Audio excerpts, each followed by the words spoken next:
चलिए, तो ये रहा है एस्ट्रा माइक्रो पर। देखना होगा आज स्टॉक का किस तरह से रिएक्शन होता है, इस पर सबकी नजर बनी रहेगी। लेकिन वक्त है विजय से विदा लेने का। शुक्रिया विजय आपका आज इस चर्चा में शामिल होने के लिए। हमारे साथ अब सिद्धार्थ भामरे भी जुड़ चुके हैं, उनसे जानते हैं कि एफएनओ में किस तरह के संकेत मिल रहे हैं और मार्केट किस तरह से आज खुल सकता है। हाय, गुड मॉर्निंग सिद्धार्थ, बताइए क्या संकेत मिल रहे हैं, कैसे ट्रेड करेंगे आज मार्केट को आप? Good morning. For a positional trader मैं क्लियरली कहना चाहूंगा कि ये मार्केट को अभी फिलहाल शॉर्ट नहीं करें। और जिस तरह से हम देख रहे हैं कि ये मार्केट जो पूरा करेक्शन आया था 9000 के लेवल से तो 7500 के आसपास तक का, this was purely because FIIs buy कर रहे थे और एफआईएस सेल कर रहे थे और डीआईएस की बाइंग का कुछ खास इम्पैक्ट नहीं हो रहा था। अब हम देख रहे हैं कि एफआईएस की बिकवाली लगभग पूरी बंद ही हो गई है। कैश मार्केट में भी हम देख रहे हैं कि उनकी छोटे छोटे बाय फिगर्स हैं। डोंट एक्सपेक्ट कि ये buy figures will start getting converted into 1000 crore और 1500 करोड़। लेकिन क्या हो रहा है इसकी वजह से कि डीआईएस की बाइंग की वजह से ही मार्केट ऊपर जा रहा है। और मुझे नहीं लगता है कि जब तक डॉलर में जो थोड़ी कमजोरी देखने को मिल रही है फेड मीटिंग के बाद, मुझे लगता है कि ये कमजोरी और थोड़ी रहेगी। रुपए में शायद बढ़ोतरी और देख सकते हैं हम। मुझे लगता है कि 65-50 तक जा सकता है रुपया। और ये इक्विटी पॉजिटिव है शॉर्ट टर्म पर्सपेक्टिव से। मैं ये नहीं कह रहा हूँ कि बहुत सारा फंड्स अब इंडिया में आएगा, लेकिन एफआईएस की सेलिंग नहीं होगी और छोटी मोटी बाइंग की वजह से और डीआईएस की अच्छी खासी बाइंग की वजह से ये मार्केट में और थोड़ा अपसाइड दिख रहा है। तो एक दिन अगर एसजीएक्स निफ्टी आपको बता रहा है कि 20-30 पॉइंट अंक नीचे है तो उसके वजह से शॉर्ट पोजीशन जनरेट करना ये उचित नहीं होगा। काफी सारी ऑप्शंस में ट्रेड बन सकती है। इम्प्लाइड वोलेटिलिटी ऑप्शंस की 12% तक आ गई है। इसका ये मतलब नहीं है कि मार्केट में लोग कंप्लेसेंट हो गए। ये जो भी बाउंस बैक आया है, most of the bounce back लोगों ने मिस आउट किया है बिकॉज सबका यही मानना था कि ये सेल ऑन राइज मार्केट है। तो मुझे लगता है कि यहाँ से भी आप ऑप्शन की स्ट्रैटेजीज बना सकते हो, खास करके नेकेड ऑप्शन, यानी कि अगर आपको यहाँ से मंदी लग रही है तो सिर्फ पुट बाय करें, फ्यूचर शॉर्ट ना करें। और अगर आपने मिस आउट किया यहाँ से रैली तो कॉल ऑप्शन बाय करें, at the money call options. तो because the implied volatility is very less, still you have 1 week left for expiry. Friday छुट्टी है लेकिन फिर भी आपके पास आज का सेशन मिला के यू हैव 5 सेशंस, जिसके लिए जो ऑप्शंस के प्रीमियम है बहुत सस्ते हैं। ठीक बात है। तो यहाँ पर फिलहाल ऑप्शंस में ट्रेड करें क्योंकि ऑप्शंस के प्रीमियम है सस्ते और बाजार धीमे धीमे ऊपर जाने की कोशिश करता हुआ। सबसे बड़ी सलाह तो यही कि बिकवाली करने के बारे में ना सोचे, शॉर्ट ना करें निफ्टी को। ये राय सिद्धार्थ की। वक्त एक छोटे से ब्रेक का, और ब्रेक के बाद हम फोकस करेंगे कुछ और बेहतरीन स्टॉक्स पर जहां पर खबरों के दम पर एक्शन दिखेगा। साथ ही हमारे एक्सपर्ट्स हमारे साथ हैं, लेंगे उनकी टॉप ट्रेडिंग कॉल्स आज के लिए इस ब्रेक के बाद।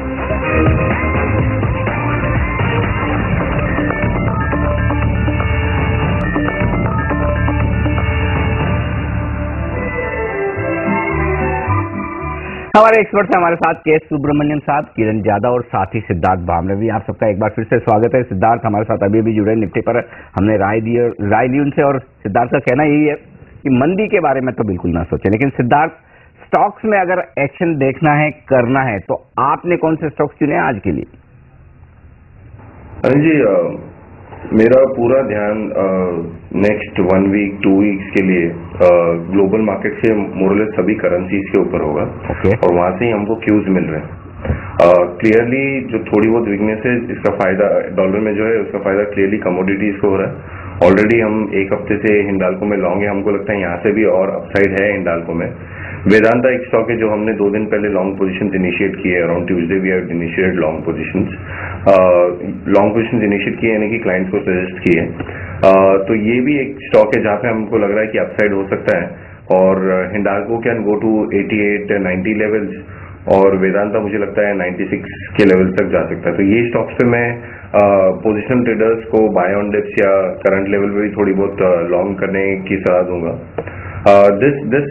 This trade is valid for 1 week. 1 week जब तक डॉलर में वीकनेस दिख रही, मोमेंट यू सी दैट अगर कल डॉलर में अगर तेजी दिखती है तो ये ट्रेड ना करें या तो स्क्वायर ऑफ कर दें। एक शॉर्ट ट्रेड, ये स्ट्रॉन्ग मार्केट में भी मुझे एक शॉर्ट ट्रेड क्लियरली दिख रहा है, वो मारुति में जो भी राइज हो रहा है, दैट इज उसमें हमने ज्यादा चेंजेस इन ओपन इंटरेस्ट नहीं देखे हैं। हालांकि जो फॉल भी हुआ था वो लॉन्ग अनवाइंडिंग की वजह से हुआ था। तो डिस्पाइट मार्केट में स्ट्रेंथ, मारुति में स्ट्रेंथ नहीं दिख रहा है। और थोड़ा बहुत अगर मैं जो आंखों देखा हाल रोड पे है कि जो नए 2 प्रोडक्ट्स हैं आई थिंक उसका इतना बिकवाली नहीं हो रहा है और एग्जिस्टिंग प्रोडक्ट्स की भी मेरे ख्याल से सेल्स इतनी नई गाड़ियां रोड पे नहीं दिख रही है। तो मुझे लगता है कि काफी सारी लॉन्ग पोजीशन इसमें बनी हुई है। तो ये एक स्टॉक है जहां पे मैं लॉन्ग अनवाइंडिंग प्रेशर देख सकता हूँ। 4650 से 4700 के बीच इसको रेसिस्टेंस है। ये एक जोन है जिसमें आप शॉर्ट कर सकते हो। ये मैं सलाह दूंगा उन ट्रेडर्स को जिनका समय थोड़ा लंबा है, अवधि थोड़ी लंबी है, यानी कि who are thinking from 15 days to 20 days perspective से। मुझे लगता है कि Maruti can come down to 4450 odd levels और एक स्टॉप लॉस बनता है अराउंड 4810 4820 के आसपास। तो ये एक बड़ा पोजिशनल ट्रेड मैं सजेस्ट करूंगा आपके व्यूअर्स को। ओके, तो मारुति में बिकवाली करिए, पोजिशनल ट्रेड है ये, कुछ दिन तक आप इसको होल्ड करेंगे। और हिंडाल्को और वेदांता में तेजी करने की राय सिद्धार्थ दे रहे हैं। कुछ देर पहले किरण और विजय भी कह रहे थे मेटल ऐसा पैक है जो सबसे अच्छा प्रदर्शन आज के सत्र में दिखाएगा। रजत बोस भी अब हमारे साथ कोलकाता से जुड़ चुके हैं। रजत, गुड मॉर्निंग। बताइए आप कैसे अप्रोच कर रहे हैं मार्केट को? एसजीएक्स निफ्टी तो काफी अच्छे संकेत दे रहा है, 7900 के आसपास की शुरुआत होगी, वहां पर ही शुरुआत होती है, तो तेजी करेंगे या मंदी? कि 5 दिन का रेंज बाउंड ट्रेड के बाद में कल ब्रेकआउट दिया है। आज के दिन एसजीएक्स निफ्टी की संकेत भी अच्छा है। मैं तो ये मानूंगा कि आज के दिन शुरू से लॉन्ग कर सकते हैं, क्योंकि 7882-83 इस रेंज के ऊपर, इस लेवल के ऊपर अगर निफ्टी सस्टेन कर जाता है तो निफ्टी को ऊपर की तरफ ही चलना चाहिए। और मैं ये मानता हूं कि आज के दिन आप एक लॉन्ग ट्रेड जरूर ले सकता है। Even a positional long trade is possible. देखिए, रिसीव्ड विजडम ये है कि 3 दिन का छुट्टी है, इसीलिए अपना पोजीशन खत्म करके जाइए। बट मैं यही कहूंगा कि ये ब्रेकआउट जब छुट्टी के दिन के आगे ही हुआ है तो ये सस्टेनेबल हो सकता है। 7890 फर्स्ट टारगेट लिखा था मैंने, वही बोल रहा हूँ, और 7925 और 7973 तो third target is actually a target for a positional trade. Nifty में लॉन्ग होना चाहिए और आज के दिन लॉन्ग करके ही खेलने की सोचना चाहिए। इसको कहते हैं कॉन्फिडेंस। 3 दिन की छुट्टी के पहले आपको कॉन्फिडेंस वाकई में जबरदस्त है। भले आप बहुत देर से जुड़े, हमारे साथ तकनीकी दिक्कतें आ रही थी, लेकिन कॉन्फिडेंस आपने बरकरार रखा है। दूसरी बात एक्चुअली मैंने देखी, आपने जो कहा ना कि लंबे वीकेंड के पहले ब्रेकआउट है, मैंने देखा मैक्सिमम केसेस में 10 में से 7 या 8 ब्रेकआउट आपको वीकेंड के पहले ही मिलते हैं, जब ट्रेडर्स में कॉन्फिडेंस कम होता है कि पोजीशन लेकर जाए ना जाए। तो आपने ये कॉन्फिडेंस दिया, ये बहुत अच्छी बात है। लेकिन कुछ स्टॉक्स जो आपकी लिस्ट में मैं देख रहा हूं जहां आपकी रिकमेंडेशन है आज खरीदारी की, भेल उसमें सबसे ऊपर है, बताएं इसके बारे में। देखिए, भेल पिछले कुछ दिनों से एकदम रेंज बाउंड था, काफी नीचे था। It was some sort of a pariah stock. इसको कोई टच करने के लिए तैयार नहीं था, बट कुछ लोगों ने एक्यूमुलेट किया, उसके बाद में कल ब्रेकआउट दिया। ब्रेकआउट देने के बाद मैं तो ये मानता हूं कि ये डिलीवरी कॉल देने के लायक बन चुका है। और इस लेवल पे मैं बोलूंगा कि 178 to 181 टारगेट मान के चलिए, भेल में अच्छी मूवमेंट होने की गुंजाइश है। और मैं एक चीज देखा हूं अनिल जी, जो स्टॉक पराया बन जाता है, जिसी को कोई छूना नहीं चाहता है, वो नीचे से जब ब्रेकआउट देके ऊपर चलता है, आपका रिस्क काफी कम रहता है और उसमें मुनाफा काफी अच्छी बन सकता है। मेरा मोटो ये है, heads I win, tails I don't lose much. तो ये वो कैटेगरी में फिट करता है।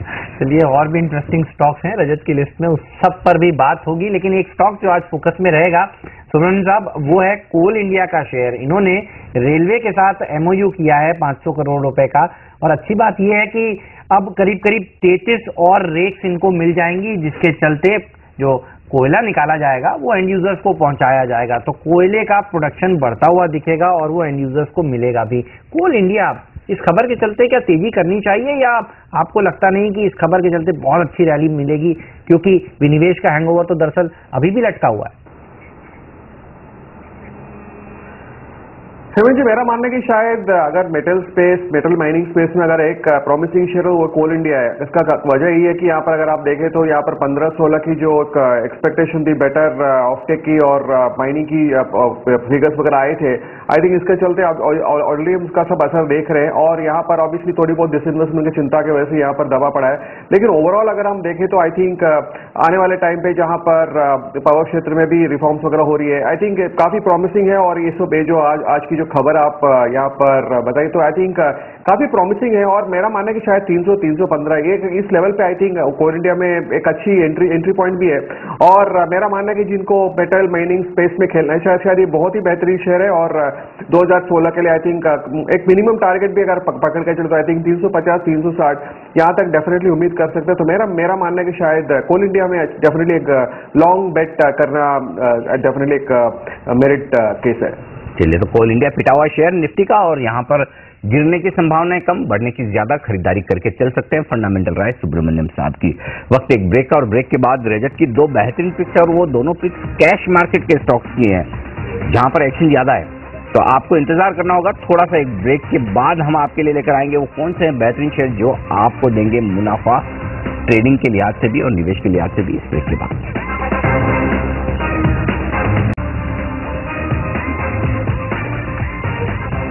जैसा कि हमने ब्रेक के पहले आपको वादा किया था कि हम आपके लिए लेकर आएंगे कुछ बेहतरीन पिक्स कैश मार्केट की जहां पर रजत है बुलिश और उनमें से दो स्टॉक रजत ने चुने हैं। पहला स्टॉक है सुवेन लाइफ साइंसेज। बताइए रजत, खरीदना चाहिए? जरूर खरीदना चाहिए। बस अनिल जी 308 रुपये 70 पैसा 5 अक्टूबर के दिन वो हाई बनाने के बाद में 10 दिसंबर के दिन 245 का जो लो बनाया था उसमें से मैं मानता हूं कि सुवेन लाइफ साइंसेज का इंटरमीडिएट टर्म करेक्शन खत्म हो चुका है। उसके बाद में ये एक एक करके हर एक मूविंग एवरेज को पार किया। अभी एक ट्रेंड लाइन को तोड़ने वाले हैं जो कि 268 रुपया में आज तोड़ के ऊपर भागेगा, ऐसा ही उम्मीद करता हूं क्योंकि कल की वॉल्यूम मेरे को ये कॉन्फिडेंस दे रहा है कि 268 का वो लेवल क्रॉस कर जाएगा। तो मैं इसमें आपका दर्शकों को ये सलाह देना चाहता हूं कि 260 रुपया 80 पैसा में एक स्टॉप लॉस लगाइए और 274 और 277 का दो टारगेट मान के चलिए। इसमें आप मध्यम अवधि की नजरिया लेके खरीदारी करके डिलीवरी भी ले सकते हैं। चलिए, तो सुवेन लाइफ साइंसेज को आपको जरूर खरीदना चाहिए। इससे पहले रजत ने कहा कि भेल को खरीदिए। अब एक पिक और बाकी है, वो भी रजत से कुछ ही देर में पूछेंगे हम। लेकिन किरण, उससे पहले आप देखिए ऑयल 3 हफ्तों के हाईज पर आया है, जिस तरह से शानदार रिबाउंड दिखाया है। मेटल्स 6 हफ्तों के हाईज पर हैं और ज्यादातर एक्सपर्ट्स कह रहे हैं आज मेटल्स में तेजी देखने को मिलेगी। ऐसा लग रहा है कि जो वर्स्ट कमोडिटी फॉल था वो ओवर हो गया है। इसके चलते क्या केन इंडिया, ओएनजीसी जैसे स्टॉक्स में तेजी देखने को मिल सकती है? खासतौर पर ऑयल ने जिस तरह से रिबाउंड दिखाया है, काफी पिट चुके थे ये काउंटर्स। आप कैसे देख रहे हैं इसको और कैसे ट्रेड करेंगे? दोनों चार्ट अगर देखते हैं तो मेरे ख्याल से ओएनजीसी का चार्ट ज्यादा बेहतरीन दिखाई दे रहा है। हालांकि एक छोटा सा रेजिस्टेंस स्टॉक में ओएनजीसी के लिए 238 से लेके 240 तक है, तो ये एक बार रेजिस्टेंस क्रॉस कर देगा तो ये स्टॉक में और भी मोमेंटम बनता नजर आएगा।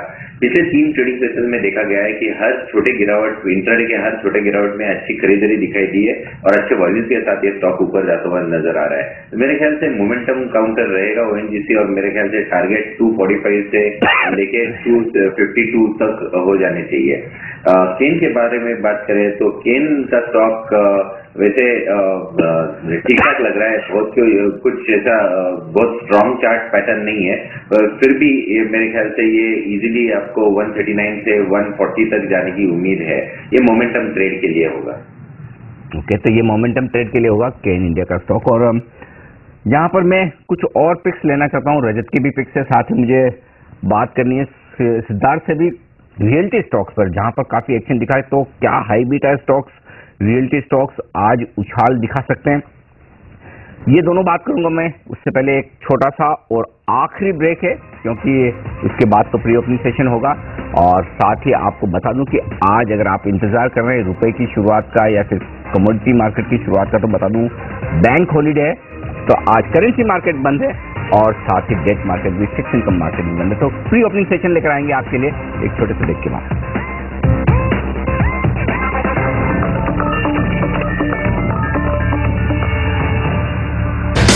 पहला सौदा में आप सबका स्वागत है। बाजारों के खुलने की तैयारी प्री ओपनिंग सेशन में। बता दूं आज आपको फिर से कि बैंक हॉलीडे है और बाजार बंद है, करेंसी मार्केट और डेट मार्केट। तो आज फिक्स इनकम और डेट मार्केट नहीं खुलेंगे, रुपए और डॉलर में आज कोई कारोबार नहीं होगा। तो ये ध्यान रहे, जो कुछ संकेत मिलने हमारे प्री ओपनिंग सेशन से ही मिलने और वो संकेत आपकी स्क्रीन पर थोड़ी थोड़ी तेजी के साथ कारोबार करते हुए दिख रहे हैं। एशियाई बाजारों में कल दमदार उछाल थी, परसों दमदार उछाल थी, तो एशियाई बाजार लगातार तीसरे दिन तेजी के मूड में। सिर्फ शंघाई को छोड़ दीजिए, जहां कमजोरी 1% की। अमेरिका में लगातार 2 ट्रेडिंग सेशन से शानदार खरीदारी और दिन के उच्चतम स्तरों पर बाजार जाकर बंद होते दिख रहे हैं, तो तेजी का माहौल वहां पर भी बरकरार है।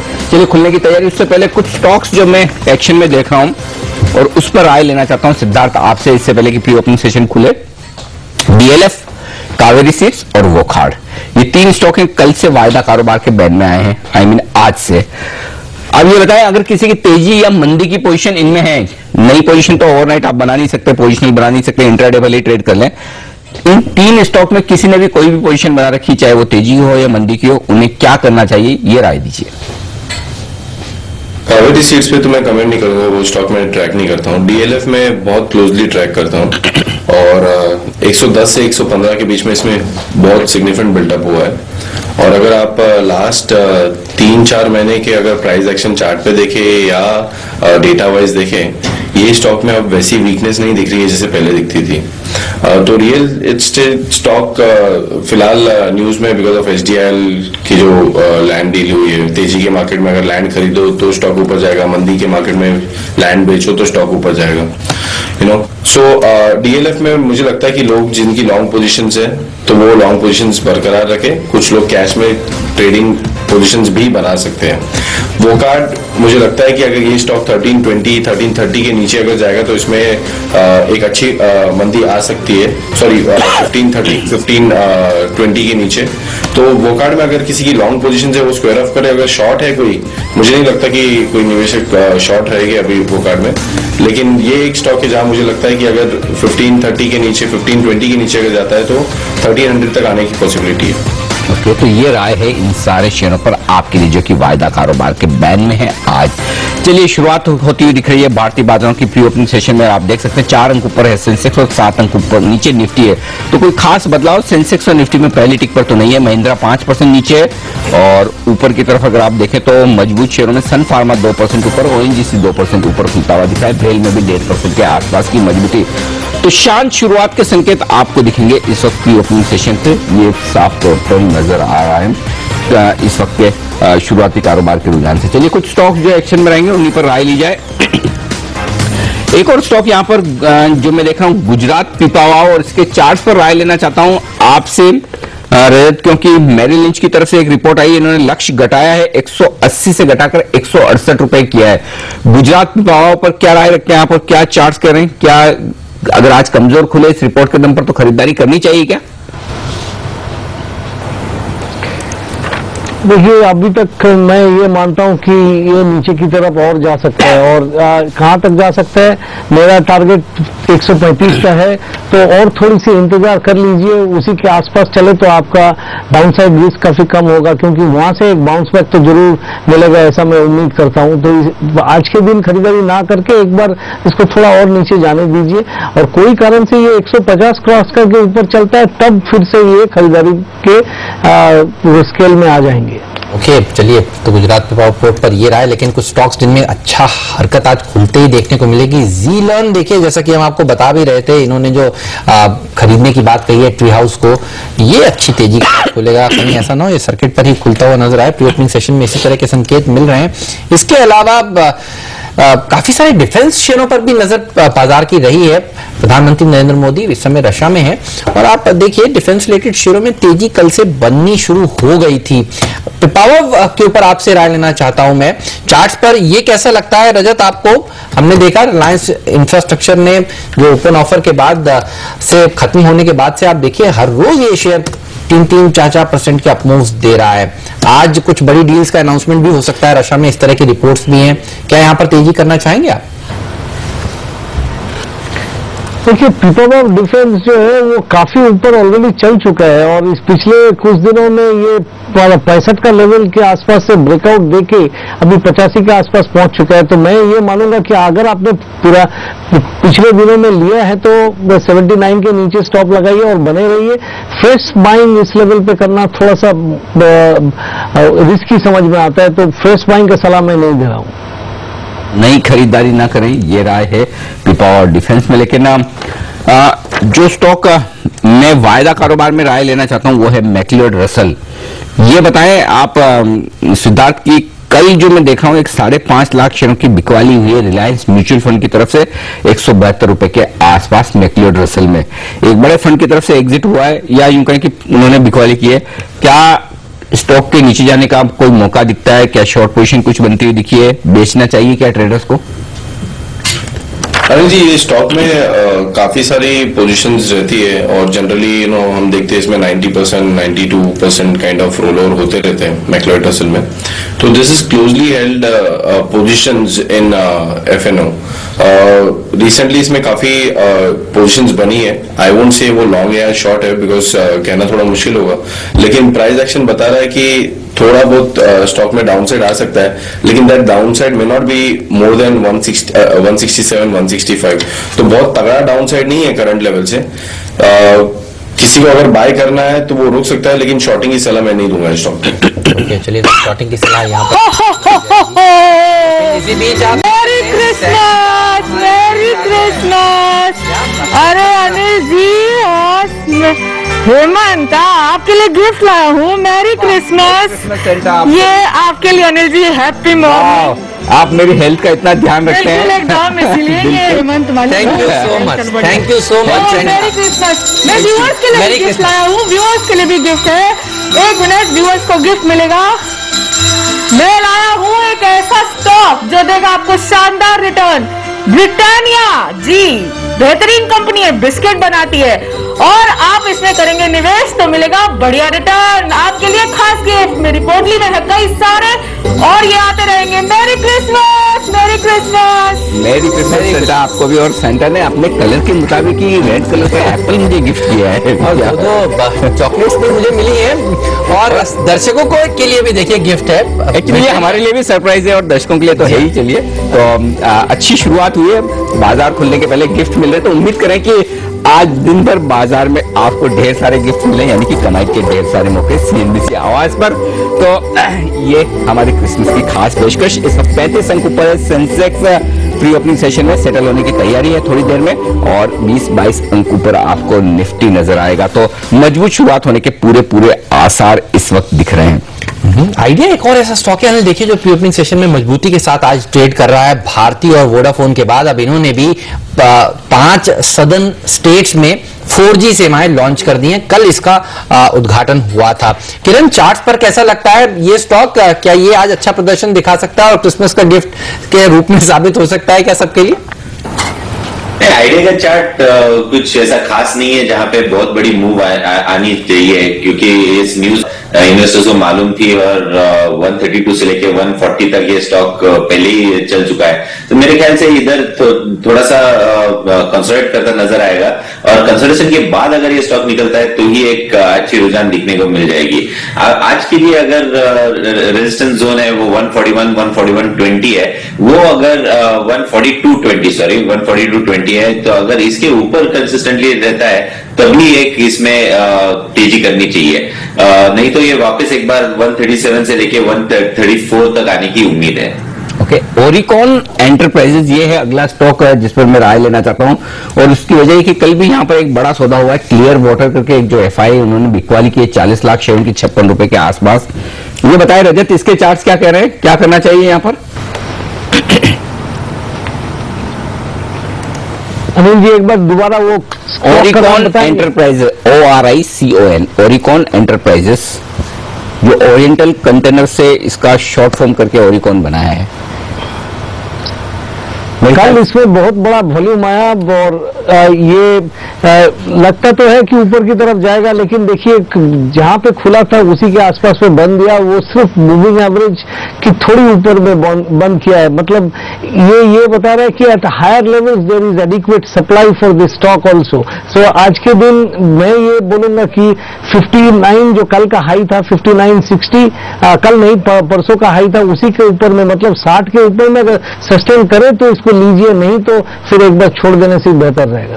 के ऊपर सस्टेन करिए तभी लीजिए, वरना छोड़ दीजिए। ये राय हमारे एक्सपर्ट की। लेकिन कल के 2 स्टार परफॉर्मर्स आज कैसा प्रदर्शन दिखाएंगे, सब लोग यही सोच रहे हैं। जी हां, डॉक्टर लाल पैथ लैब्स, इस स्टॉक ने 51% के पॉजिटिव रिटर्न्स पहले दिन लिस्ट होते हुए दिए हैं। अनिल, काफी कम बार ऐसा देखा को मिला इतनी बेहतरीन कंपनी और इस तरह के रिटर्न्स देती हो लिस्टिंग के दिन। और एल्केम लैब्स ने पहले ही दिन 31% के रिटर्न्स दिए। आज दूसरा ट्रेडिंग सेशन है इनके लिए भारतीय बाजारों में।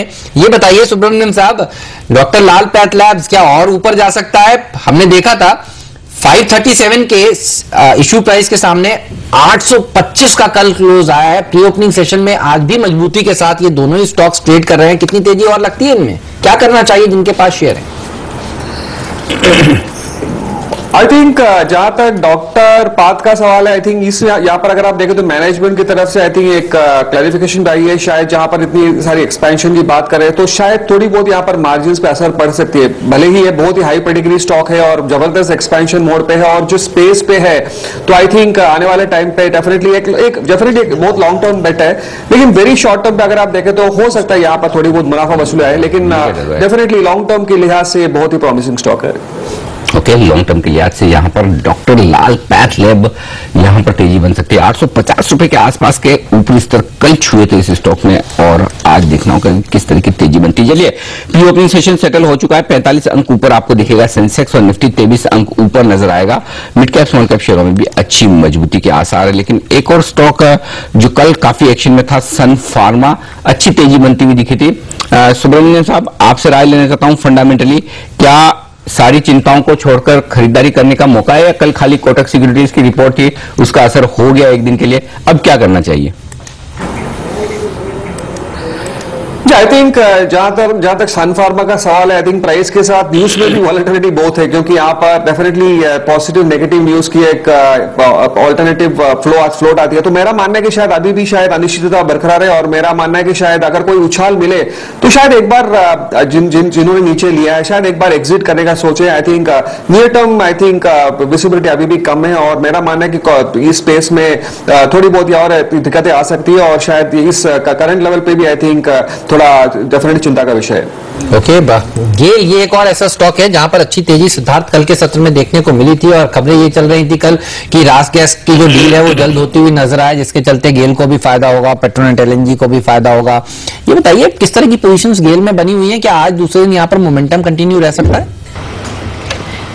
गेल अगर आप क्लोजली अगर ट्रैक कर रहे होगे तो आपको दिखेगा कि लास्ट मंथ इसमें एक बहुत अच्छा रैली आया था और उसके बाद इसमें कंसोलिडेशन आया और कंसोलिडेशन के बाद कल वापस एक मूव स्टार्ट हुई है। कल हमने देखा अराउंड 5-6% बिल्डअप हुआ है ओपन पोजीशन और मुझे लगता है कि ये एक स्टॉक है जहां पे आपको आपकी लॉन्ग पोजीशन होल्ड करनी चाहिए। फ्रेश ट्रेड लॉन्ग ट्रेडर्स अगर कोई है जिनका अवधि इज लेस, आई मीन से बिकॉज कंसोलिडेशन के बाद वापस ये स्टॉक में मोमेंटम आया है और लॉन्ग पोजीशंस भी बनी है, तो मुझे लगता है कि ये मोमेंटम इतनी जल्दी खत्म नहीं होगा। तो यहां से मैं और अपसाइड देख रहा हूं। 380-385 का रेजिस्टेंस है गेल को, तो वहां तक ये जा सकता है। ओके, तो ये राय आपके लिए गेल पर, लेकिन कहां राय निकल कर आ रही है बड़े दिग्गज एफआई ब्रोकरेज हाउस की तरफ से, वो आपके लिए लेकर आते हैं।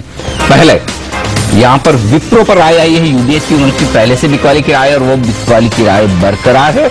लक्ष्य उनका है 520 का। और विप्रो पर ही मॉर्गन स्टैनले ने एक साल के लिए आप देखिए 661 रुपए का लक्ष्य दिया है, जहां यूबीएस 520 का लक्ष्य दे रहा है। ये वो ब्रोकरेज हाउस है जो 661 का टारगेट दे रहा है। रिलायंस पावर पर रिपोर्ट आई है गोल्डमैन सैक्स की तरफ से और उनकी न्यूट्रल की रेटिंग है, लेकिन लक्ष्य उन्होंने बढ़ाया है लगभग 10% से, पहले 45 का था अब 49 का। और आयनॉक्स विंग पर bank of America Merrill Lynch की खरीदारी की राय है और उनको लग रहा है कि 458 तक के टारगेट्स देखने को मिल सकते हैं। यहां पर तेजी करनी चाहिए। गुजरात पिपावाव, यहां पर bank of America Merrill Lynch की तरफ से रिपोर्ट आई है, रेटिंग उनकी वही न्यूट्रल की है। लक्ष्य में जैसा बता भी रहा था कि घटाया है, उन्होंने 168 रुपए किया है, पहले 180 रुपए का लक्ष्य था। अच्छा, तो आज इन सारी रिपोर्ट्स में जो मुझे इंटरेस्टिंग रिपोर्ट दिख रही है वो है गोल्डमैन सैक्स की तरफ से रिलायंस पावर पर जो उन्होंने लक्ष्य बढ़ाया है। आपसे राय लेना चाहता हूं सिद्धार्थ, क्योंकि अनिल अंबानी ग्रुप के सारे शेयर बड़े एक्शन में हैं, खबरों पे दौड़ भी लगा रहे हैं अच्छे से, किसी भी खबर पर हायर हाई हायर लो वो जो कहते हैं वो बना रहे हैं। अब ये बताइए, अगर इनमें से रिलायंस पावर या फिर कोई और स्टॉक जो आप खरीदना चाहें? दो स्टॉक में ये स्पेस में ट्रैक कर रहा हूँ क्लोजली। एक तो रिलायंस पावर जिसमें अभी तक हमने कोई ट्रेड नहीं किया है, और आरकॉम जिसमें हमने पॉजिटिव ट्रेड्स किए हैं, काफी डिस्क्लोजर रहेगा वो। 85, 87 के बीच में हमने कल थोड़ी बहुत उसमें प्रॉफिट बुकिंग की सलाह दी है। लेकिन एक थीम अभी चल रहा है अनिल जी, ये कि जो भी कंपनी आज की डेट में अगर उसका डेट कम कर सकती है तो वो कंपनी अच्छी है। Whether they are selling their assets और whether the decisions which they are taking are right और रॉन्ग, वो नहीं देखा जा रहा है। ये देखा जा रहा है कि भाई डेट कम हो रहा है, रेवेन्यू की बातें नहीं हो रही। तो मुझे लगता है कि इसके चलते हुए एडीएजी ग्रुप के स्टॉक्स एक्टिव है। आर पावर की अगर बात करूं तो इसमें रेसिस्टेंस है अभी फिलहाल 52, 53 के आसपास का। अगर इसको तोड़ के अगर ऊपर जाता है तो एक मोमेंटम आ सकता है। लेकिन क्या हम ये मार्केट में है जहां पे ऐसे स्टॉक्स जहां पे रेवेन्यू कोई फोरकास्ट नहीं कर पा रहा है, लेकिन डेट कम होगा इसलिए स्टॉक्स ऊपर जा रहे हैं, तो एक सस्टेन तेजी आ जाएगी इन स्टॉक्स में? तो मुझे लगता है answer to that is no. ये स्टॉक्स के डिनोमिनेशन लेस है, इसलिए लोग जल्दी आकर्षित हो जाते हैं इन स्टॉक्स की तरफ। तो मैं सजेस्ट करूंगा कि इसमें अभी लॉन्ग टर्म बाइंग ना करें, मोमेंटम बेस्ड ट्रेडिंग करना है, प्योरली टेक्निकल्स के हिसाब से ट्रेड करें। तो अगर आर पावर का अगर मैं आंसर दूं तो 53, 54 के ऊपर अगर ये स्टॉक निकलता है तो इसमें एक मोमेंटम आ सकता है। You can fix a stop loss somewhere around 48 and go long as a positional trader. उसके अलावा मुझे नहीं लगता है कि इसमें कुछ ज्यादा रीडिंग करनी चाहिए। परफेक्ट। तो ट्रेडिंग के लिहाज से ठीक है, बहुत ज्यादा लंबे समय के चक्कर में ना पड़े, ये राय है सिद्धार्थ की। लेकिन देखना है बाजार कहां खुलते हैं। 60,888 ये है लेवल इस वक्त मेरी स्क्रीन पर। प्री ओपनिंग सेशन में 22 पॉइंट की मजबूती के साथ कमोबेश तेजी उतनी है जितनी एसजीएक्स निफ्टी में आपको दिख रही है। लेकिन देखना ये होगा कि क्या 7,900 का पहला लक्ष्य जो है उस पर हम पहुंच पाते हैं शुरुआती कारोबार में। दूसरी बात यह कि मिड कैप शेयरों में क्या बेहतर तेजी होती है, और तीसरी बात क्या बैंक निफ्टी 17,100 की तरफ बढ़ता है। तो ये तीन चीजें आज मेरी रडार पर है साफ तौर पर, तो इस पर मैं नजर बनाए हुए हूं। इस वक्त देख लेंगे किस तरह की आज ओपनिंग आप होते हुए देखते हैं। पहली टिक आपकी स्क्रीन पर आती हुई दिख रही है साफ तौर पर सेंसेक्स निफ्टी पर, और इस वक्त आप देख सकते हैं मजबूत शुरुआत हुई है। 60 अंक ऊपर सेंसेक्स पर, 20 अंकों की मजबूती के साथ निफ्टी पर शुरुआत होती हुई दिखी है। तो थोड़ी सी कहना होगा पॉजिटिव जरूर है, लेकिन उतनी दमदार एकदम तोड़-फोड़ शुरुआत हो वैसा नहीं है। 15 अंकों की ही उछाल इस वक्त आपको निफ्टी में नजर आएगी। और मजबूत क्या है? मेटल्स। वेदांता 2.5% ऊपर निफ्टी पर टॉप गेनर, और उसके ठीक पीछे है कुछ और बेहतरीन स्टॉक्स जो कमोडिटीज से जुड़े हुए हैं। केन इंडिया 2% ऊपर, कोल इंडिया 1.5% ऊपर, ओएनजीसी 1.25% ऊपर, हिंडाल्को 1% ऊपर। तो यहां पर अच्छी तेजी है। लेकिन कुछ डिफेंसिव सन फार्मा और लुपिन भी आज 1% की मजबूती दिखाते हुए दिख रहे हैं। भेल में खरीदारी होती हुई दिख रही है। आइडिया सेल्यूलर का जो हमने जिक्र किया वहां पर भी तेजी का रुझान है। टीसीएस 1% कमजोर है, और सबसे ज्यादा कमजोरी टीसीएस और जी एंटरटेनमेंट में ही है। बाकी सारे स्टॉक्स है मजबूत। आइए वायदा कारोबार के स्टॉक्स पर नजर डालें। वेदांता 2% की तेजी के साथ टॉप गेनर, और उसके ठीक पीछे कैन, ओएनजीसी जैसे दिग्गज है। तो खरीदारी दिग्गजों में ज्यादा है वायदा कारोबार में। अब देख लेते हैं कमजोर क्या है। डाबर 1.25% कमजोर है। मैक्लियोड रसेल की हम बात कर रहे थे, जहां रिलायंस म्यूचुअल फंड ने बिकवाली की है, 0.5% ये कमजोर खुला है। तो बाजार की तेजी काफी सीमित है। मैच 45 अंक ऊपर सेंसेक्स और निफ्टी पर मजबूती महज 10 अंकों की है। लेकिन मिड कैप शेयरों में लगभग 0.5% की तेजी बरकरार है। बैंक निफ्टी में है सुस्ती 16,900 के लेवल के आसपास। हेमंत कहां नजर है आपकी? जीलन पर नजर है। आप देखिए हम कह रहे थे कि जीलन के लिए पॉजिटिव खबर है, ट्री हाउस के लिए नेगेटिव खबर है। जीलन 4% ऊपर जाकर खुला है। ट्री हाउस लाल निशान के साथ कारोबार कर रहा है। तो जो डील थी जिसके तहत इनको ट्री हाउस में मर्जर होगा वो साफ तौर पर जीलन के फेवर में है, और आप देखिए वैसा ही मार्केट इसको रिएक्शन भी देता हुआ। नाल्को एक ऐसा स्टॉक है जहां अच्छी तेजी आज के सत्र में देखने को मिल रही है। वी मार्ट रिटेल कल भी तेजी में था, और आज आरबीआई ने जिस तरह से सीमा बढ़ाई है निवेश की, वो इसके लिए पॉजिटिव है। आप देखिए तेजी के साथ कारोबार हो रहा है। आइडिया की बात आपने करी, हमने करी, अच्छी तेजी देखने को मिल रही है। रिलायंस कम्युनिकेशन का जिक्र कुछ देर पहले हो रहा था, ये स्टॉक भी मजबूती के साथ खुला है। तो ये कुछ स्टॉक्स हैं जहां पर आज अच्छा एक्शन देखने को मिल रहा है। बिल्कुल। तो खास तौर से एक्शन सीमित है, लेकिन हरे निशान के साथ इस वक्त होता दिख रहा है। कल की 2 लिस्टिंग एल्केम लैब आज फिर से 2% मजबूत और नया हाई बनाया है। मेरे ख्याल से कल ये 1400 के पार निकला नहीं था, लेकिन आज 1400 के पार निकलता हुआ दिखा। तो ये एक अचीवमेंट है दूसरे दिन फिर से यहां पर। लेकिन डॉक्टर लाल लैब ये तो गजब ही काम कर रहा है। इसने भी नया हाई बना लिया। देखिए कल ये भी 850 के पार नहीं निकला था और आज ये भी 850 के पार निकला, तो कल की खरीदारी अब भी बरकरार है इन दोनों स्टॉक में। तो लिस्टिंग के दूसरे दिन भी इन्होंने नया हाई बनाया। ठीक उसी तरह से हेमंत होता है ना कि वो बड़ी रिलीज होती है तो वीकेंड के तगड़े कलेक्शन के बाद अगली हफ्ते की शुरुआत भी दमदार हो, तो दोनों लिस्टिंग ने पैसा बनाने का सिलसिला जारी रखा है इन्वेस्टर्स के लिए। देखिए ये जो साल है इसका अंत कितने पॉजिटिव नोट पर हो रहा है और आईपीओ मार्केट जिस तरह के रिटर्न्स दे रहा है। और आपको बता दूं अनिल कि 7 तारीख को 6 तारीख को माना जा रहा है नारायणा हृदयालय का आईपीओ लिस्ट होगा और जो अगले साल का पहला आईपीओ है वो भी हेल्थ केयर सेक्टर से ही है। लेकिन शायद वहां उतना एक्शन न दिखे, वो ना दिखे, लेकिन ये health care as a theme में ये बताना चाह रहा हूं कि कितनी अच्छी तेजी दिखा रहा है। और इस साल की शुरुआत में शायद कोई समझ नहीं पा रहा था कि इस तरह के आईपीओ आएंगे और इतने पॉजिटिव रिटर्न्स देकर जाएंगे। सुब्रमण्यम साहब ये बताइए, आज इस तरह से दूसरे अच्छा प्रदर्शन दिखा रहे हैं, इंट्राडे में क्या पोजीशंस लेनी चाहिए या रिस्क अब ज्यादा बढ़ गया है? जी जैसे मैंने बताया यहाँ पर शायद थोड़ी बहुत कॉशियस व्यू रखूंगा और जिनका पास ऑलरेडी जिनका अलॉटमेंट लगा है शायद थोड़ा बहुत मुनाफा वसूली कर लें। लेकिन अगर लॉन्ग टर्म लिहाज से अगर किसी को रखना है डेफिनेटली हाई पेडिग्री स्टॉक से दोनों और डेफिनेटली बने रहे, तो शायद एक वेरी शॉर्ट टर्म पर्सपेक्टिव से शायद थोड़ी बहुत मुनाफा वसूली प्रॉब्ली बेहतर रहेगा। ओके, थोड़ी बहुत मुनाफा वसूली करें शॉर्ट टर्म के लिहाज से, लेकिन अदरवाइज अब भी तेजी का रुझान बन सकता है इन सारे शेयरों में। लेकिन तेजी का रुझान साफ तौर पर मेटल शेयरों में बनता हुआ दिखा है और उसी लिहाज से अगर एक ट्रेडिंग के लिहाज से मजबूत ओपनिंग के बाद कोई मेटल शेयर खरीदना हो, सिद्धार्थ वेदांता हिंडाल्को, टाटा स्टील तो इतना दमदार नहीं खुला है, वेदांता हिंडाल्को में ठीक ठाक सी ओपनिंग हुई है, क्या करना चाहिए? जी कॉमन ट्रेड हो रहा है बहुत, तो everyone of us are talking about metal में लॉन्ग करना। क्लियर डिस्क्लोजर कि हमने हिंडाल्को 1.5 हफ्ते पहले लॉन्ग करके बैठे हैं और वेदांता भी 2 दिन पहले जब वो यहाँ से 6% नीचे था वहां से लॉन्ग किए, तो इसलिए मैं कंटिन्यूएशन ऑफ ट्रेड बोल रहा हूँ। अभी कोई नया बंदा अगर आ रहा है तो उसके लिए ये ट्रेड करना थोड़ा मुश्किल हो जाएगा, बिकॉज थोड़ा भी अगर करेक्शन आएगा उसका स्टॉप लॉस हिट हो जाएगा। तो अगर किसी को ये तेजी देखना है तो ध्यान यूएसडी के ऊपर रखे कि अगर उसमें अगर वीकनेस दिख ही रही है तो ये लेवल पे भी आप आगे जाए। लेकिन इतना कॉमन ट्रेड हो रहा है तो one has to be careful कि करंट स्तर की जगह अगर थोड़ा डिप होता है तो बाय करें। बिल्कुल, चलिए तो थोड़ा कॉशन का नोट यहाँ पर दे रहे हैं, जिनके पास पहले से ये पोजीशंस हैं वो स्टॉप लॉसेस के साथ रख सकते हैं। लेकिन आप देखिए यूनिटेक बैन में था, आज दबाव के साथ ही यहाँ पर कारोबार हो रहा है। एफएनओ बैन में था ये counter, Jain irrigation, JP associate, JSPL, India cement, ये कुछ और ऐसे स्टॉक्स हैं जो एफएनओ के बैन में है। डीएलएफ, कावेरी सीड और वो खाड़, ये कुछ और ऐसे काउंटर्स हैं जो कल ही बैन में आए हैं। यहां पर भी आज एक्शन देखने को मिल रहा है। लेकिन एफएनओ में सबसे अच्छा प्रदर्शन आज कावेरी दिखा रहा है जो एफएनओ के बैन में है। इस स्टॉक में काफी तेज गिरावट देखी जा चुकी है और अब यहां पर बैन में है तो शायद यहां पर कैश मार्केट में कुछ खरीदारी हो रही होगी। रजत, इस साल का जो जब हम सूची निकालते हैं सबसे खराब प्रदर्शन जिन कंपनियों ने दिखाया है उसमें कावेरी सीड्स का नाम भी आता है। ये बताइए, इतनी पिटाई के बाद ये बाउंस है और इस बाउंस को खेलना चाहिए या आप कहेंगे इस शेयर को अवॉइड लिस्ट में रखना चाहिए? आपका क्या व्यू बन रहा है?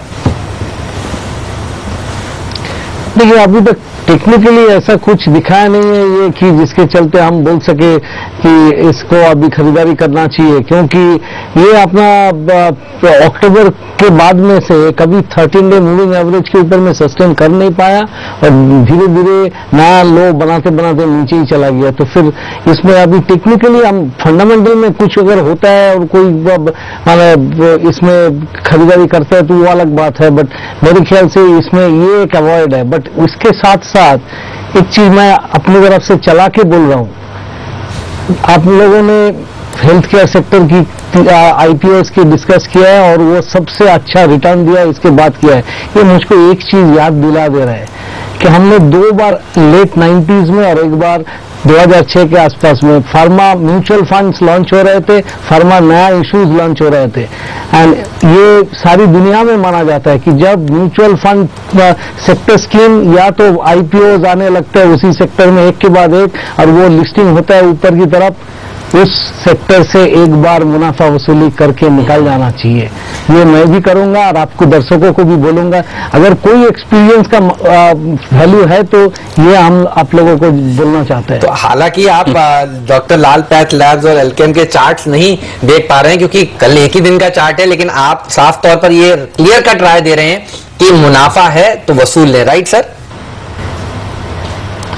मुनाफा है तो वसूल ले रहे, सिर्फ डॉक्टर लाल पैथ लैब या एल्केम के लिए नहीं बोल रहा हूँ। वहां पे अभी हो सकता है कि कुछ नया इंटरेस्ट है, कुछ देर तक और चलेगा, लेकिन बाकी pharma stock except for doctor Reddy और लुपिन जहां पे बहुत अच्छी पिटाई ऑलरेडी हो चुका है, वो सब काउंटर को छोड़ के बाकी जहां पे आपको मुनाफा है एटलीस्ट पार्ट प्रॉफिट बुक कीजिए, क्योंकि ये जब पब्लिक मनी अट्रैक्ट करना चालू किया इतना जोरदार से, तब ये सेक्टर को टॉप ज्यादा दूरी पे नहीं है, या तो इसका टॉप ऑलरेडी हो चुका है। अगर आप फार्मा इंडेक्स भी देखें तो वही सामने आ रहा है। मेरे ख्याल से ये सिद्धार्थ भी मेरे साथ कोरोबोरेट भी करेंगे।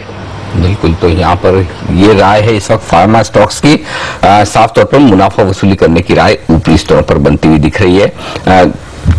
आईटी शेयरों में टीसीएस और इंफोसिस कमजोर होते हुए दिख रहे हैं। ये इंटरेस्टिंग दिख रहा है कि ये दिग्गज आईटी शेयर थोड़ा सा दबाव बना रहे हैं, शायद यही वजह कि निफ्टी लाल निशान में फिसला इस वक्त और सेंसेक्स 15 अंक ऊपर इस वक्त आपको नजर आएगा। सुब्रमण्यम साहब, कोई आईटी स्टॉक आपको पसंद हो या फिर मिड कैप स्पेस में कोई आईटी स्टॉक जो आप खरीदना चाहें?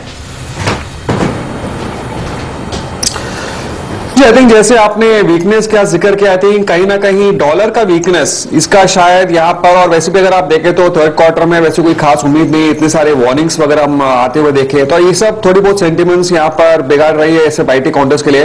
लेकिन डेफिनेटली आईटी, अगर मिड कैप आईटी की बात करें तो बहुत सारे ऐसे काउंटर्स है जहां पर हमने अच्छी खासी आउट परफॉर्मेंस देखी, और खास करके अगर हम एक आध नाम ले तो शायद एक फर्स्ट सोर्स सॉल्यूशंस, ये आई थिंक 40-44 के आसपास ट्रेड कर रहा है। आई थिंक यहाँ पर हर डिप पे बाइंग हो रही है, और मेरा मानना है कि इसका जो निश सेगमेंट है, आई थिंक इंश्योरेंस कारोबार या इसके रिलेटेड इनका कैटर करती है, और मेरा मानना है कि शायद वो फर्स्ट सोर्स एक अच्छी पिक हो सकती है। और दूसरा जहां पर ऑलरेडी हम बहुत जबरदस्त तेजी देख चुके टाटा एलेक्सी, और इसका भी आई थिंक काफी एक निश सेगमेंट में है, और ऑफकोर्स करंट लेवल पे शायद किसी को खरीदना है तो ना खरीदे, थोड़ी बहुत बाइंग थोड़े वेट करें। लेकिन टाटा एलेक्सी और एफएसएल, ये दो स्टॉक्स में आई थिंक डेफिनेटली अभी भी एक स्कोप है और बढ़त आ सकती है, और एक एक्यूमुलेशन कैंडिडेट्स दोनों हैं। ओके, चलिए, तो ये हैं वो एक्यूमुलेशन कैंडिडेट्स। इसके अलावा अगर आप देखें तो Unitech, DLF, India bulls real estate, आज ये हाईबीटा शेयर थोड़े से ठंडे होते हुए दिख रहे हैं। लाल निशान में यहां पर कारोबार हो रहा है और तेजी देखने को मिल रही है कच्चे तेल में, जो 3 हफ्तों के उच्चतम स्तर पर कारोबार हो रहा है उनसे जुड़े हुए कंपनियों में। जहां केन इंडिया इस समय एफएनओ का सबसे ज्यादा अच्छा प्रदर्शन दिखाने वाले शेयर है, 2.5% की मजबूती यहां देखने को मिल रही है। और टॉप 5 गेनर्स की अगर आप बात करें एफएनओ में, तो ओएनजीसी में भी तेजी देखी जा रही है, 1.5% मजबूत है। तो केन और ओएनजीसी इन टॉप 5 गेनर्स में शामिल हो चुका है। कोई ट्रेड किरण इनमें लेना चाहेंगे आप आज इस समय? जैसे मैंने पहले भी कहा सवेरे कि केन और ओएनजीसी दोनों ही अच्छे दिखाई दे रहे हैं, और केन के लिए टारगेट्स करीबन 140-142 के रहेंगे। तो मेरे ख्याल से इन लेवल्स को छूने की कोशिश आज केन कर रहा है। और ओएनजीसी की बात करें तो ओएनजीसी के चार्ट्स भी बेहतरीन दिखाई दे रहे हैं, अच्छे वॉल्यूम के साथ आज भी कारोबार हो रहा है। और एक इम्पोर्टेंट चीज है कि जो मैं रेजिस्टेंस की बात कर रहा था 238, उसके ऊपर हम ट्रेड करते नजर आ रहे हैं। थोड़ा सा और एक आधा घंटा 1 घंटा जाना चाहिए, और 238 के ऊपर कंसिस्टेंटली अगर ये स्टॉक रहता है तो मेरे ख्याल से ये स्टॉक मोमेंटम ट्रेड के हिसाब से 246-247 के टारगेट्स के लिए ट्रेड इनिशिएट किया जा सकता है, सॉरी इंट्राडे के हिसाब से। और अगर मोमेंटम का ट्रेड है तो 260-265 के टारगेट्स आप एक्सपेक्ट कर सकते हैं। ओके, तो ओएनजीसी में यहाँ पर मजबूती और बेहतर हो सकती है। एक और चीज में देखा था, ये ऑटो एंसिलरी स्टॉक्स फिर से थोड़ा एक्शन में आते हुए दिख रहे हैं। मदरसन सुमी को देखिए 1.25% मजबूत है। एक बार भारत फोर्ज पर भी नजर डाली जाए, वहां पर किस तरह का एक्शन है, वहां भी थोड़ी सी मजबूती के संकेत सुबह सुबह मैंने देखे थे। अब देख लेते हैं किस तरह का कारोबार है। जी हाँ, 5% मजबूत है, तो ये स्टॉक्स काफी एक्शन में आते हैं। और एक स्टॉक जो हमेशा से हर रोज से देखिए एक्शन में है, या तो सर्किट नीचे का लगता है या ऊपर का लगता है, ट्री हाउस। अब ये कॉमन गेस हो गया है। आज देखिए डील भी हो गई और अब ये ऊपर से नीचे आया, अब लोअर सर्किट लग गया। कल जरूर लोअर सर्किट नहीं लगा था, मैं सोच रहा था काफी दिन। जी हाँ, लोअर सर्किट लग गया, 5% का सर्किट है इसमें। और नहीं, ये कई दिनों से आप देखिए यहाँ पर बिकवाली दिखा रहा है। ये बताइए सुब्रमण्यम साहब, कैसे पढ़ा आपने इस डील को? दूसरा स्टॉक जो देखिए जो इनको खरीद रहा है जीलन, वो मजबूती के साथ ट्रेड कर रहा है और ये शेयर नीचे है।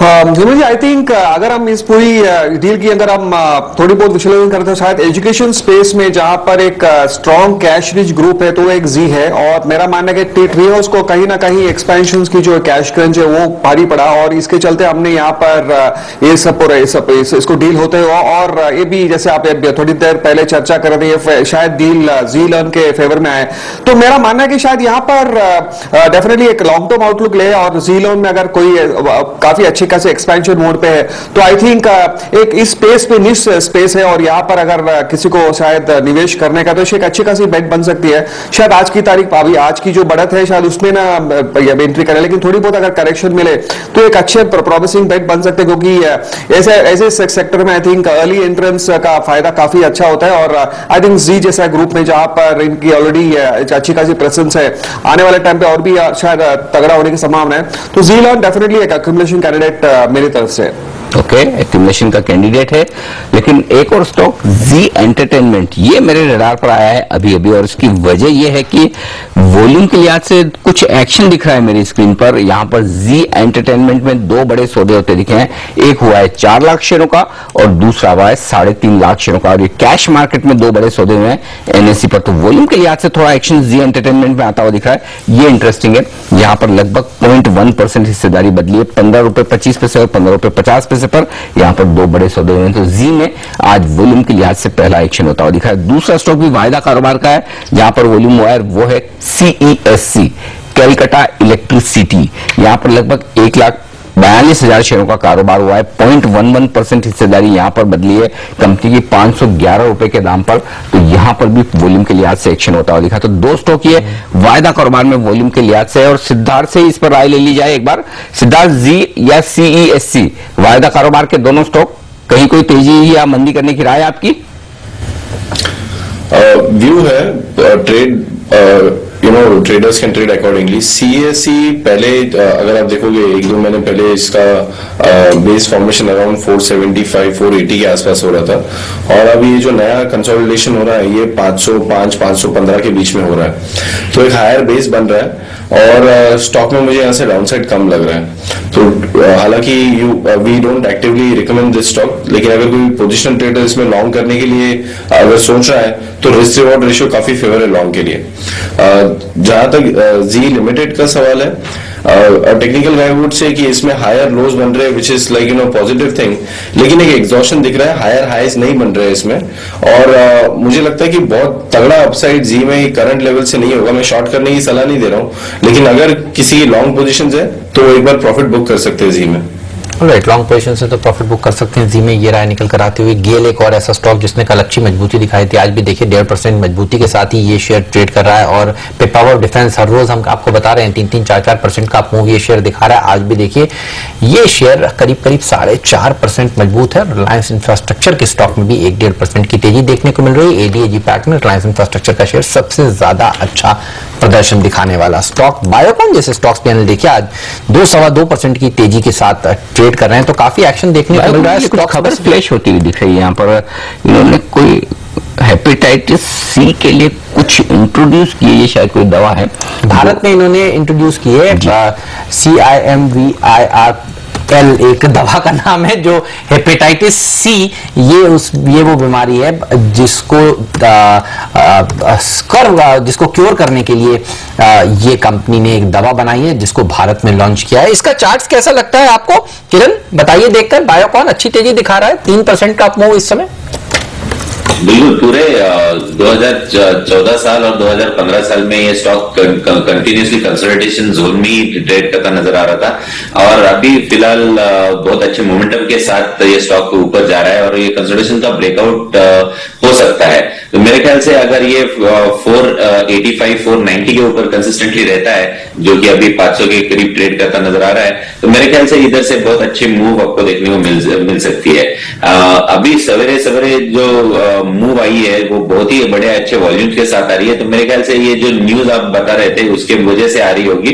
पर ये चार्ट के हिसाब से बहुत ही बेहतरीन चार्ट का ब्रेकआउट होगा अगर आज 490 के ऊपर क्लोज देता है तो क्लोजिंग बेसिस के ऊपर देखना चाहिए। तो मेरे ख्याल से नेक्स्ट टारगेट और तो पिछला जो हाई था 450 का वो मैं टारगेट के तौर से देखूंगा। पर मेरे ख्याल से ये टॉप भी इजीली तोड़ता हुआ नजर आएगा। जिस तरीके का कंसोलिडेशन ब्रेकआउट दिखाई दे रहा है, मेरे ख्याल से ये बहुत ही अच्छा मार्केट आउट परफॉर्मर स्टॉक रहेगा। वी मार्ट रिटेल ये स्टॉक भी आपके सामने लेकर आते हैं। 13-14% मजबूत है। मेरे ख्याल से आरबीआई ने यहाँ पर एफआईएस की सीमा बढ़ाने की मंजूरी दी है, उसका असर दिख रहा है स्टॉक में। जी हाँ, 13% मजबूत है और हमारी रिसर्च टीम ने अभी अलर्ट किया है कि यहाँ पर बड़ी तेजी बनती हुई दिखी है। तो एक राय फटाफट ले ली जाए यहाँ पर चार्ट्स पर। ये बताएं रजत, क्या हो रहा है इस स्टॉक में और क्या कुछ एक्शन बनता है अब यहाँ से? देखिए, ये बहुत अच्छी चार्ट है। इसका चार्ट ये दिखा रहा है कि बहुत कोशिश करने के बाद में ये फिर अपना 200 डे एक्सपोनेंशियल मूविंग एवरेज को पार करके कंफर्टेबली इसके ऊपर और पिछले 3 महीना का जो हाई था उसी को पार करके अभी ट्रेड कर रहे हैं। ऑलरेडी मूव तो आज काफी अच्छा दिखा चुका है, बट मैं ये कहूंगा कि कोई भी डिप मिले तो इसमें खरीदारी कर सकते हैं, क्योंकि this is actually a breakout move after completing the consolidation. So थोड़ी सी दिन में कभी भी अगर नीचे की तरफ आए तो लेना चाहिए। 535-40 के आसपास में लेने से आपका जो स्टॉप लॉस है वो एटलीस्ट डिलीवरी ट्रेड के लिए अच्छा बन जाएगा।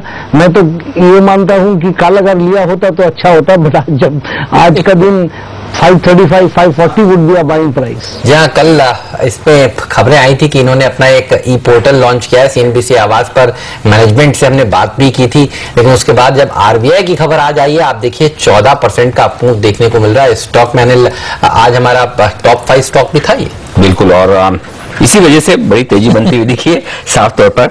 चलिए, अब वक्त है हमारे दोनों ही एक्सपर्ट से विदा लेने का। शुक्रिया आपका, इनफैक्ट हमारे तीनों एक्सपर्ट से विदा लेने का। रजत, किरण और सिद्धार्थ, बहुत बहुत शुक्रिया वक्त निकालने के लिए हमारे लिए आज सुबह।